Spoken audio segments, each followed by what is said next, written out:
Ravindhranath Kumar, please. Nothing will go on record except Ravindra Kumar.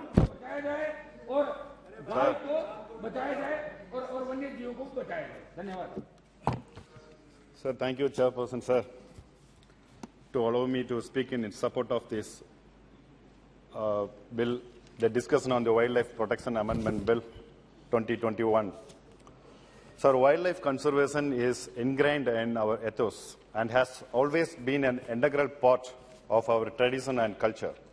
Sir, I belong to Theni in Tamil Nadu, a district with nearly 36% forest cover, much higher than the state average of 33%, and I am extremely delighted to support this bill brought by our government.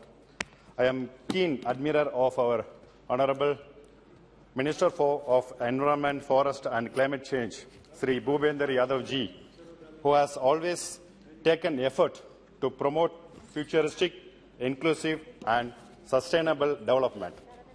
And I wish to thank our Honorable Prime Minister Sri Narendra Modi ji, who always emphasized the principle of climate change aimed at providing a level playing field to all communities across the world.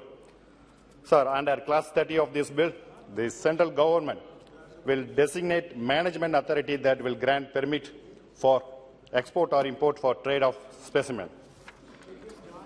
Sir, this historic combination and coordination of administration and science by our NDA government will certainly balance our wildlife. Sir,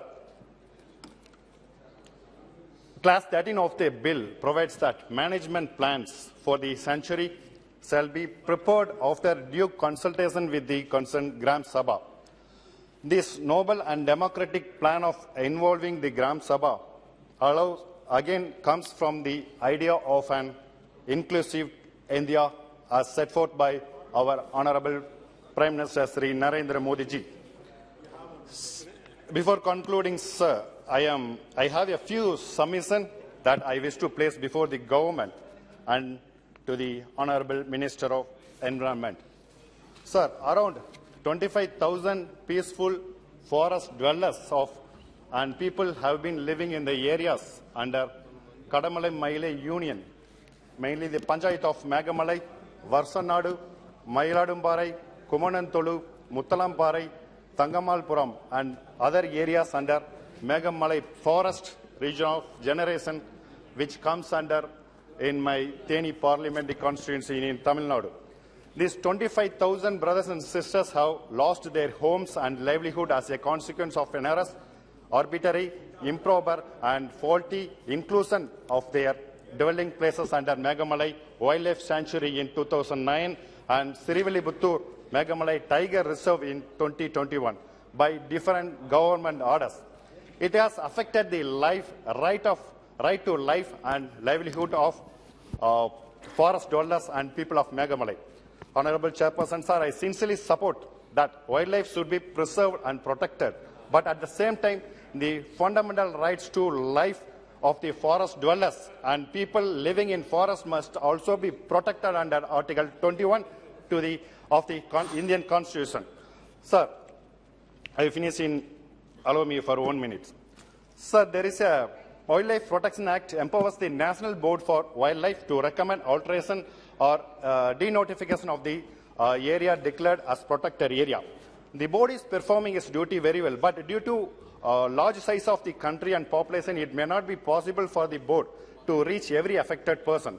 So I request the government minister to allow every affected person to file complaints before the board by extending its jurisdiction through this bill.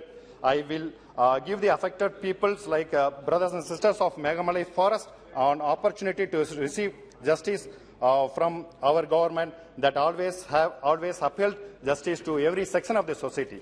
And also I request the government through you, sir, I conclude, to kindly refer the Megamalai Forest subject to the National Board for Wildlife. The board may consider recommending a detailed examination and appropriate scrutiny scrutiny of the NRS surveys that become the basis of notification of the concerned area of Megamalai forest as a protected area. Sir, such action will enhance the confidence and trust of the citizen on our government. It will give a opportunity for the affected people to get back to their lost homes in the Megamalai forest. This bill is a great step towards the protection and effective conservation of wildlife. Janardhan So Mishra. I support this bill. Thank you, sir. Janardhan Mishra.